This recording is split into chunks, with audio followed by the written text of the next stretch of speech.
M മണിക്കെതിരായ അധിക്ഷേപ പ്രസംഗത്തിൽ വെള്ളാപ്പള്ളിക്കെതിരെ LDF തെരഞ്ഞെടുപ്പ് commission പരാതി നൽകും. ഉടുമ്പൻചോല മണ്ഡലത്തിലെ LDF സ്ഥാനാർത്ഥി എം മണിയെ കരിങ്കുരങ്ങെന്നും കരടിയെന്നും വിളിച്ചായിരുന്നു അധിക്ഷേപിച്ചത്. ഇന്നലെ രാജാക്കാട്ട് നടന്ന തെരഞ്ഞെടുപ്പ് പരിപാടിക്കിടെയായിരുന്നു വെള്ളാപ്പള്ളിയുടെ അധിക്ഷേപ പ്രസംഗം.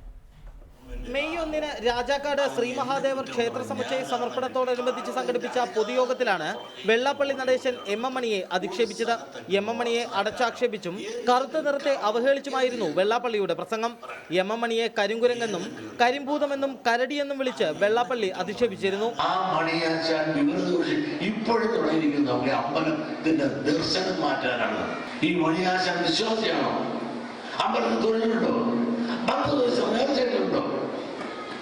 ഈ കരിമ്പൂതം നടന്ന ഈ കരടി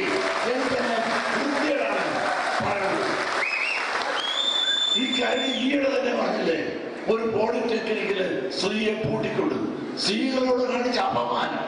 ഇവരെയൊക്കെയാണ് അസംബ്ലി പോകേണ്ടത്. ഈ തെറി പറയാൻ പൂരം നടത്തുന്നത്, അതായത് ചേർത്തല കാർത്തിയാനി അമ്പലത്തിലേക്ക് വിട്ടാണ് ഉത്സവം നടന്നത്. അവിടെയാണ് ഈ തെറികൾ. ഈ പ്രസംഗത്തിന്റെ പശ്ചാത്തലത്തിൽ വെള്ളാപ്പള്ളിക്കെതിരെ തെരഞ്ഞെടുപ്പ് കമ്മീഷന് പരാതി നൽകാനാണ് LDF ജില്ലാ കമ്മിറ്റിയുടെ തീരുമാനം.